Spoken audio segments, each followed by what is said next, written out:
Welcome back to Time 100 Talks. All show long, we'll be in conversation with individuals who have been featured on Time's list of the world's most influential people. Our next guest was on last year's list and is joining us from London, England, Emilia Clarke. She'll be interviewed by Time's Reza Bruner. Hi, I'm Reza Bruner, and I'm joined today by actor Emilia Clarke, who was also a 2019 Time 100 honoree. Welcome to Talks.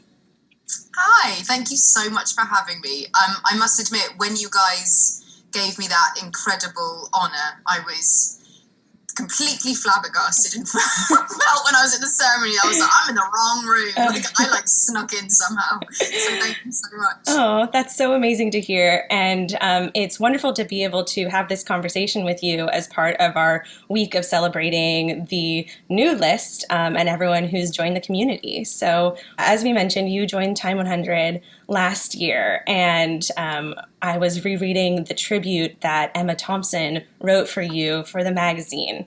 And in it, she has this line. She said, "You have the courage of a small lion, the stamina of a Welsh pit pony, and the soul of a clown." So it's been over a year since she wrote that. Life has changed in so many ways. But I have to ask, how have those qualities, stamina, humor, helped you get through the past year and change? Yeah, well, I must say that the stamina and the courage have been fighting strong. The clown has been dormant. I can't tell a lie. The clown took some time out for a minute, and then I've been reading all these brilliant articles of all these wonderful people who were trying to make humour in lockdown and silly faces on fruit and kind of all that kind of stuff. And myself and my small dog Ted have been trying to bring the humour, but largely speaking, it's just been a lot of stamina, a lot of courage, which I feel like is probably a temperature of the globe right now. Is everyone's doing that? I think we could probably all do with just a slice of some clowning. Yeah, seriously. Yeah. So you have also been through some incredibly difficult health challenges over the past decade, starting in, I think it's 2011, when you had a series of brain aneurysms. And then you launched the organization Same You, which helps sufferers of brain injury in their recovery. So how did your experience shape the work that you're doing now to help other people with similar struggles? Right. Well, I mean, essentially what I found through my experiences with brain injury was that if you're lucky enough to survive the life-saving surgery, which obviously I was both times, if you're lucky enough to have that, the thing that doesn't get spoken about and the thing that gets ignored most is the recovery afterwards. So that's what Same You's core founding principle is. It's for brain injury recovery, because it's there where people get lost, and it's there where you're actually embarking on the hardest part of your journey, and at the point when you feel the most physically and emotionally not able to deal with it. So Same You, that's what our principle is, and that's what our guiding light is. And so we've been doing some really interesting work during COVID, during the lockdown, because what we knew to be the case was that because of all of the incoming patients who have COVID needing all the attention of our incredible medical services, people with brain injuries were leaving hospital earlier than they would have done in a normal environment, and so therefore their recovery needed to begin earlier. With fewer people, with a global pandemic, my heart was bleeding for all the people who didn't get what I was able to get. And so what we managed to do with UCL in London was start a virtual clinic, so that people could have the recovery that they needed from their own homes virtually. Nothing will ever or should ever replace human contact and human recovery, because that's where it really works. But the thing that we've done virtually is there was a clinic that was called Enroll, and the feedback has been incredible. So you have you've left hospital, and you have all of the people that are assigned, all of the doctors and nurses and therapists that are assigned to you for your recovery process. And because it's all online, you can dedicate a huge amount of one-on-one care to those people throughout their recovery in really innovative, brilliant ways. Like my favorite one was, there's this incredible therapist there who's part of the upper limb rehabilitation. So if you've experienced a brain injury and you have any kind of paralysis, upper limb is an entire section of work that needs a lot of attention. And he has this thing where, when, let's say, the exercise is to move your arm along like this, and there's a very specific line that it should be on, that is what your brain is telling your arm to do.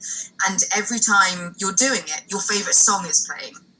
And then as soon as you do, it slightly starts to dip, the song stops. So when your favorite song is playing, you're filled with all the endorphins of like, I'm nailing it, I'm doing so well, my favorite song's playing, and then it stops and you're like, no, wait, I've got to make that song come back on again, I've got to do it. Fascinating. So there's been some really fun, incredible ways that that virtually we've been able to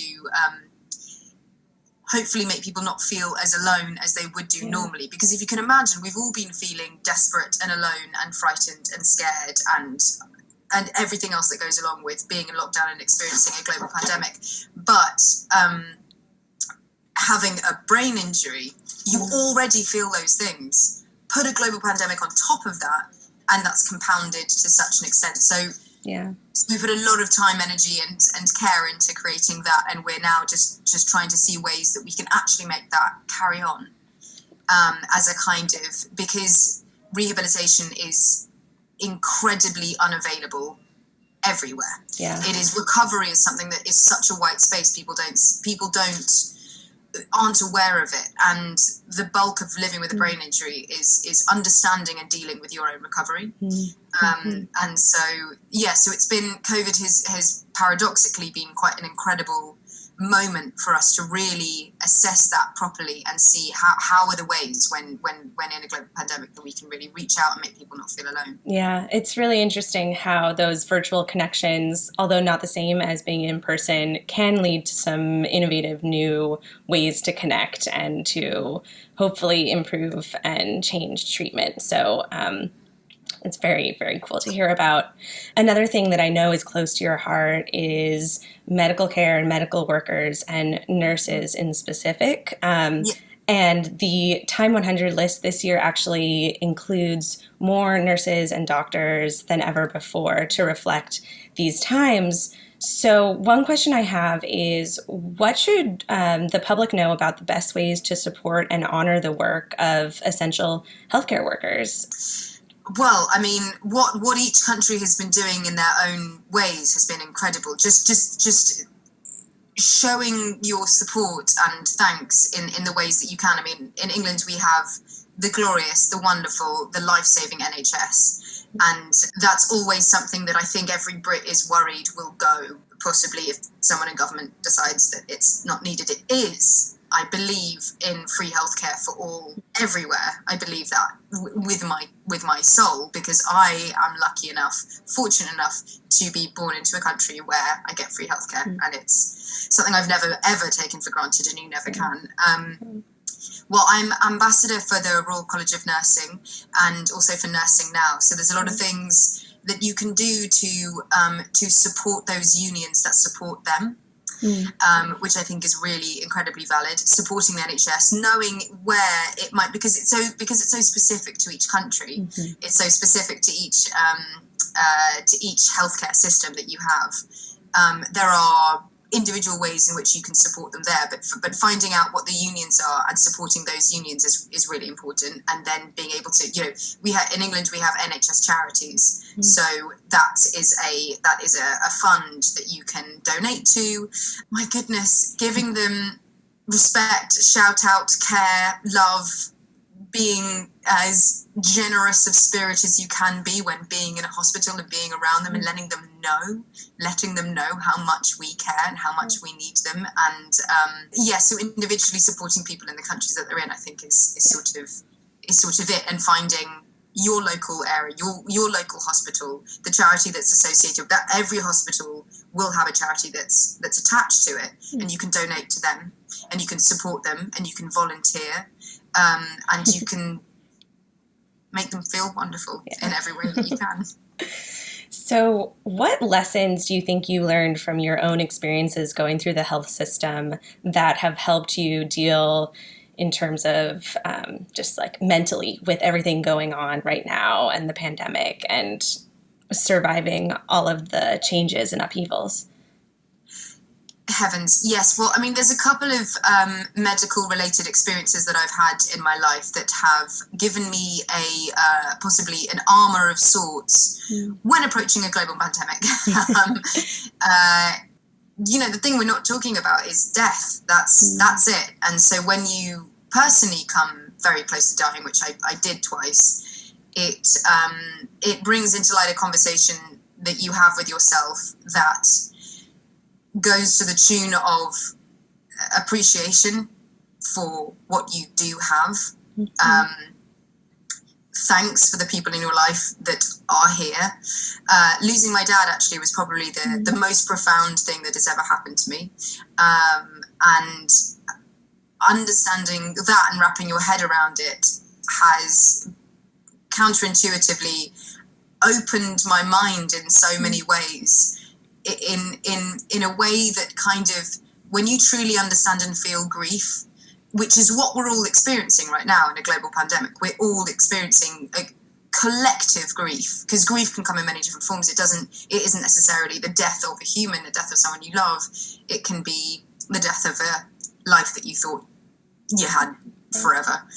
And I think that understanding that grief just inherently makes you empathetic to others. When you truly feel something, I hate to use the word, but suffering on some level, and it's different for everyone, and my suffering is nothing compared to the vast majority of the world, but for me at that time, losing the person that was most important to me in the world, you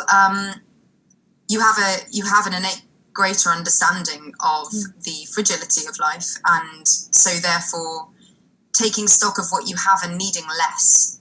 I think that what can come out of this is the knowledge that the stuff we place so much importance on, the materialistic things, take a back seat, and it's difficult to remember that when we are all doing go, gotta get the job, get the car, get the this, get the thing, get that, do this, get that, stay on track, let's keep going, whatever it is. And this has allowed us to slow down and kind of assess what really matters a little bit more. And I'm sounding like a greetings card in what I'm saying right now. And I don't mean to make this sound like a million things that you've heard before, but I just to take oneself seriously and to take moments to really listen to yourself and what it is that you need and what it is that you don't need, and allow some quiet and some reflection and some space. And I think that, when you feel bad, when you feel low, when you feel sad, when you feel scared, I think there's a societal kind of setup for you to then grab for more, to fix it, to put on top of it, to kind of cover it, when really what you need is to strip it back and to be introspective and reflective where possible. And that's the thing that's going to last you for the rest of your life, because that's you, that's the you you're living with till the day you die. And if you can on any level rely or trust that, then you're strong. You are strong.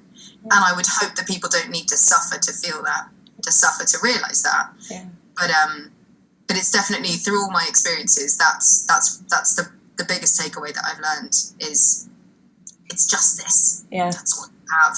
So you kind of need to like it. Yeah. You kind of need to be okay with it a little bit, just sort of not mind it as much.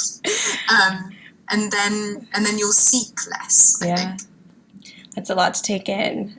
Sorry, yeah, and I probably have not made any sense at all. No, so it's so thoughtful, and your empathy comes through in so many of the different things you've been doing lately, whether it's the Same You program, but also just the way you interact, for instance, on social media, and your generosity of sharing things like poetry. And I noticed that you're doing a virtual table read of a play. that was really good. Yeah, I mean, that's my other massive thing that I love theatre and live performance so much. It's bizarre. I am a professional actress who's done 2 professional stage shows, one of which only managed 4 previews before a lockdown of a global pandemic happened, and yet I see myself as a theatre actor. Like, it's ridiculous.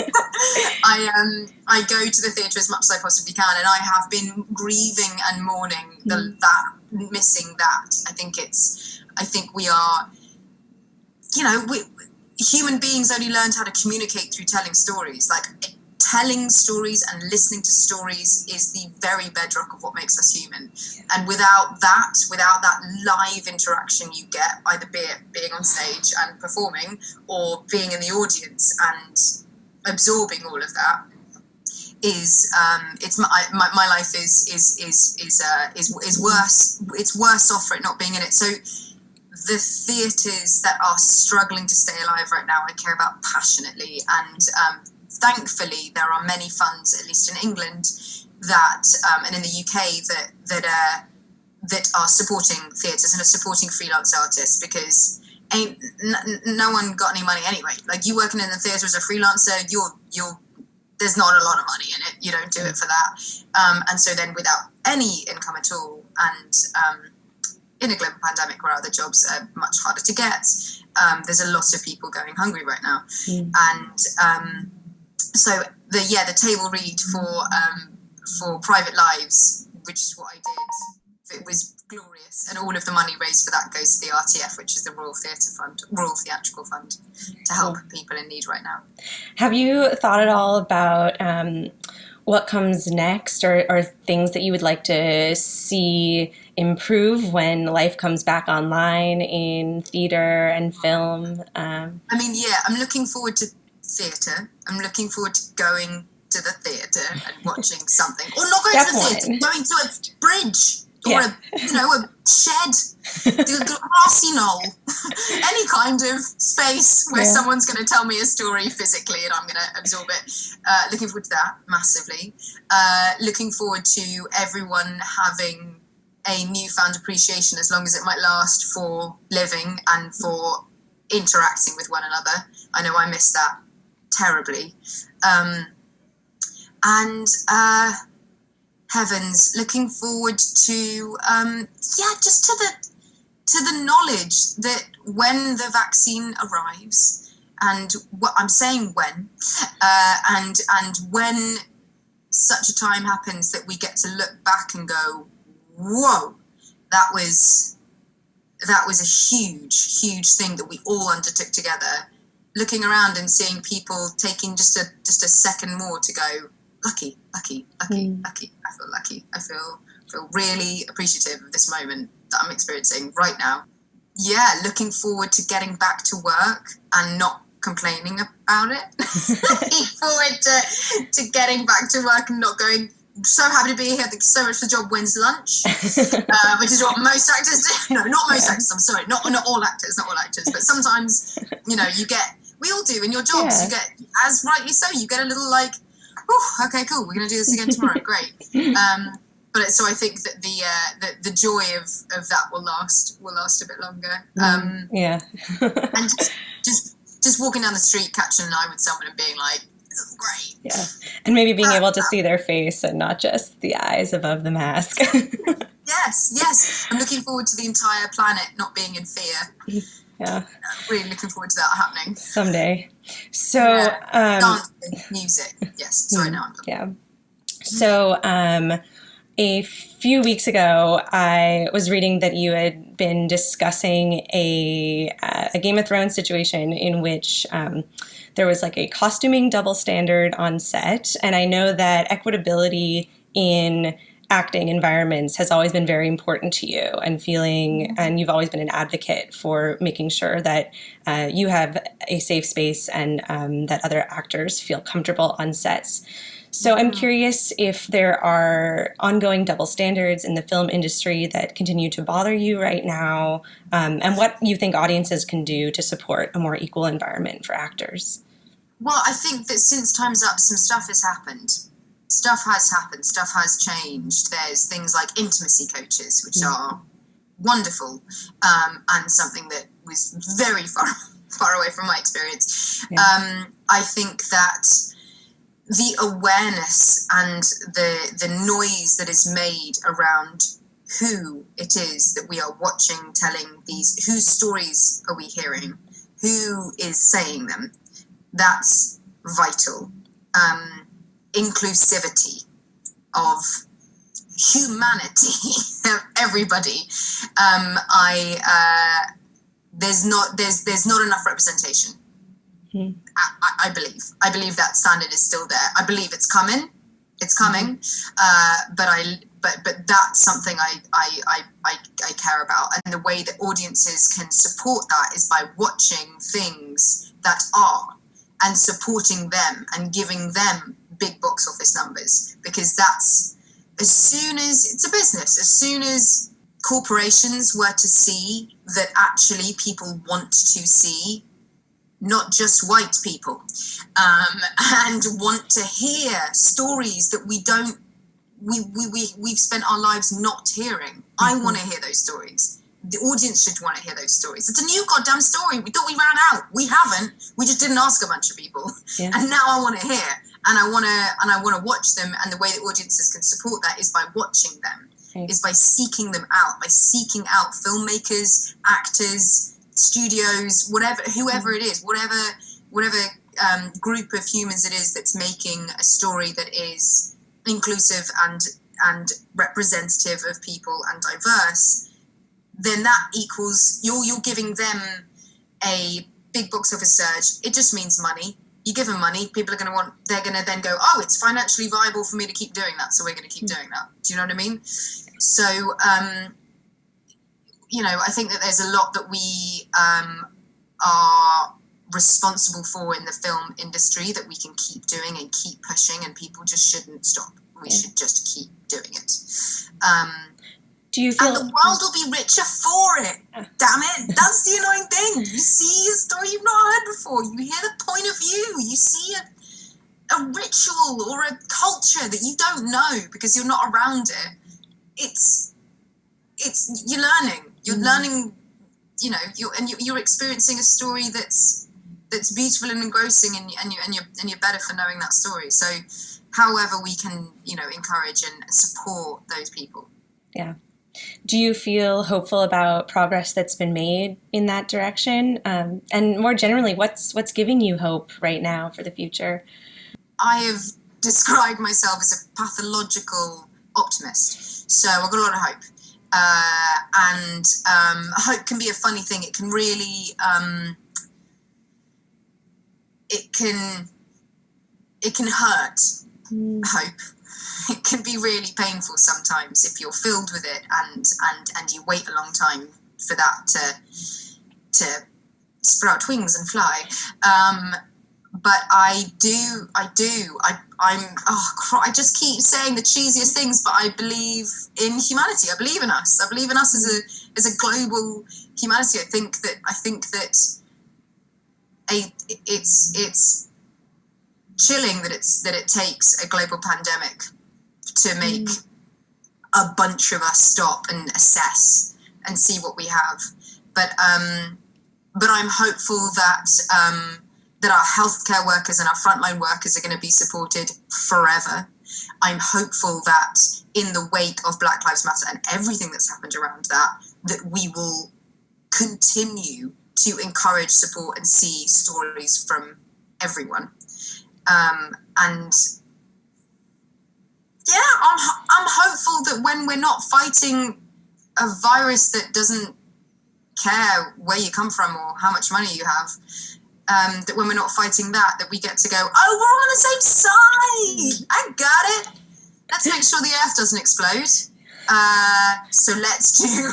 I mean, there's a lot of big things that we need to really be paying attention to. But I'm hopeful that the small things, that we're creating a generation and generations to come that are gonna